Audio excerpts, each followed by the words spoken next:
Nous proclamons que le Christ est ressuscité d'entre les morts. Alors, comment certains d'entre vous peuvent-ils affirmer qu'il n'y a pas de résurrection des morts? Mais s'il n'y a pas de résurrection des morts, le Christ, lui non plus, n'est pas ressuscité. Et si le Christ n'est pas ressuscité, notre message est sans objet, et votre foi est sans objet. Nous voilà reconnus comme de faux témoins de Dieu, pour avoir témoigné en contradiction avec Dieu en disant qu'il a ressuscité le Christ, alors qu'il ne l'a pas ressuscité, s'il est vrai que les morts ne ressuscitent pas. Si les morts ne ressuscitent pas, le Christ non plus n'est pas ressuscité. Et si le Christ n'est pas ressuscité, votre foi ne mène à rien. Vous n'êtes pas libérés de vos péchés. Et puis, ceux qui sont morts dans le Christ sont perdus. Si nous avons mis notre espoir dans le Christ pour cette vie seulement, nous sommes les plus à plaindre de tous les hommes. Mais non, le Christ est ressuscité d'entre les morts pour être parmi les morts, le premier ressuscité.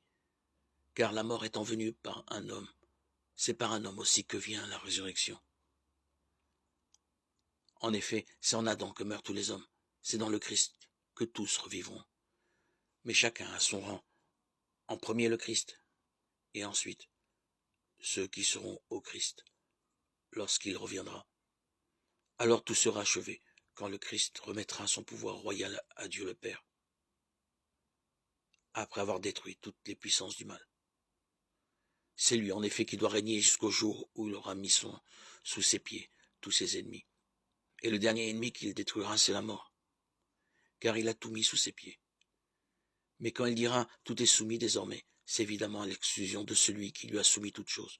Alors, quand tout sera sous le pouvoir du Fils, il se mettra lui-même sous le pouvoir du Père, qui lui aura tout soumis, et ainsi Dieu sera tout en tous. Autrement que pour obtenir ceux qui se font baptiser pour les morts. Si vraiment les morts ne ressuscitent pas, pourquoi se faire baptiser pour eux? Et pourquoi nous aussi courons-nous des dangers à chaque instant? Chaque jour, ma mort est là, aussi vrai que vous. Frère, vous êtes mon orgueil dans le Christ, Jésus notre Seigneur. S'il n'y avait eu que de l'humain dans mon combat contre les bêtes à Éphèse, à quoi cela m'aurait-il servi? Si les morts ne ressuscitent pas, mangeons et buvons, car demain nous mourrons.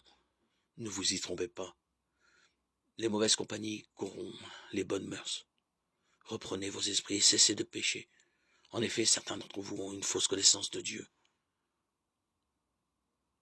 Je vous dis cela pour vous faire honte.